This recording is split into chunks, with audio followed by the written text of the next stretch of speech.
This is my final reflexive evaluation for SYP, and sustaining my practice was actually an opportunity to consider the direction I wanted to focus on, and perhaps this final reflection should also reflect the 8 years I have been studying with the OCA.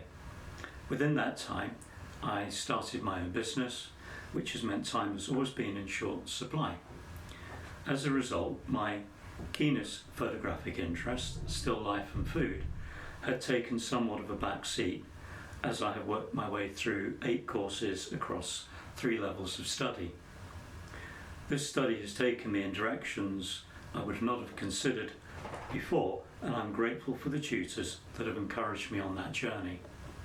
Technically, my practice has evolved from digital to film, both 135 and 120 format, home developing, scanning and processing through to cyanotype, hand toning and back to digital and occasionally film. Visually, my practice has developed by learning to research the work of other photographers, assessing how they tell their stories and considering how I can incorporate those learnings into my own practice. Perhaps the greatest challenge for me, and also the most rewarding, was learning how to research and write.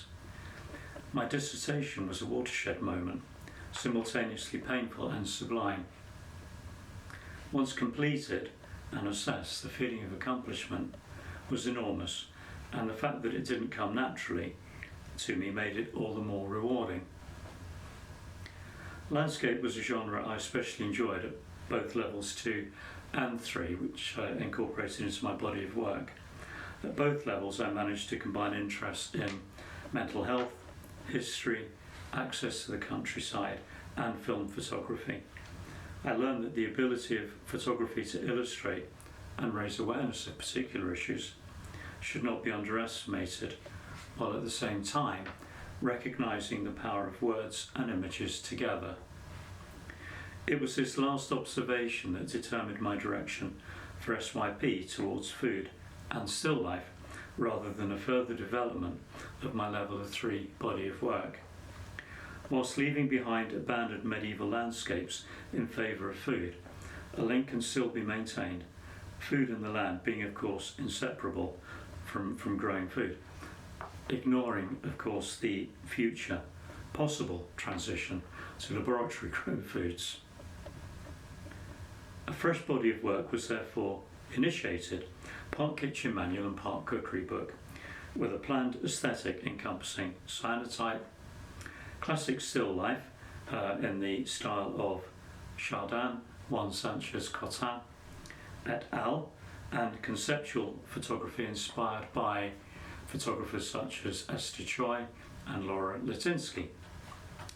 The text for the work was determined by observations and conversations at my cookery school, and this gives me a unique perspective not available to everyone who wants to write a cookery book.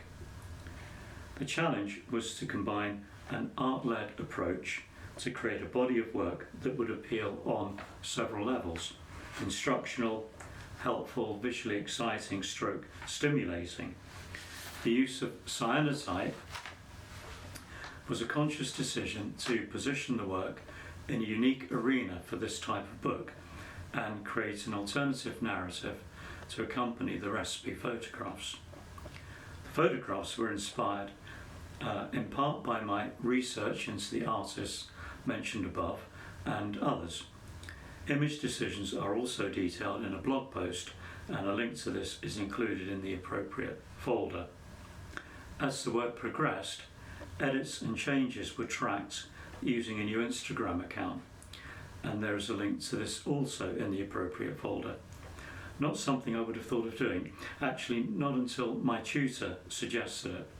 From a study perspective, it is of course evidence of the process that I was going through, but it was also very helpful in my own personal development and assessment of how the work was progressing, a tool I will undoubtedly use on the next project.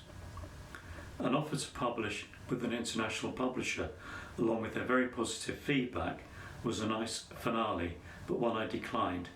The deal was contributory. I'm actually very pleased with the end result and the way that I edited it and went through the design process and the printing process. And for this particular body of work, I would prefer to keep full control of that process and sell through my website and through the school. That will be a different situation with the next projects, which I'll come on to in a minute.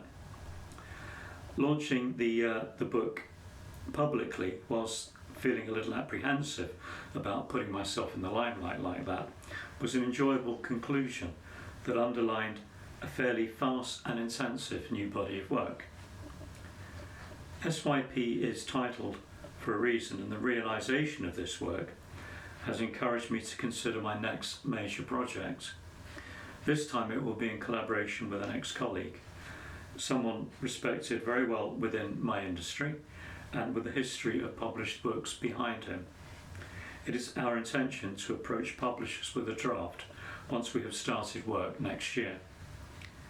I have already started researching for this new body of work, which aims to explore our changing relationships with food within the UK over the last 50 years.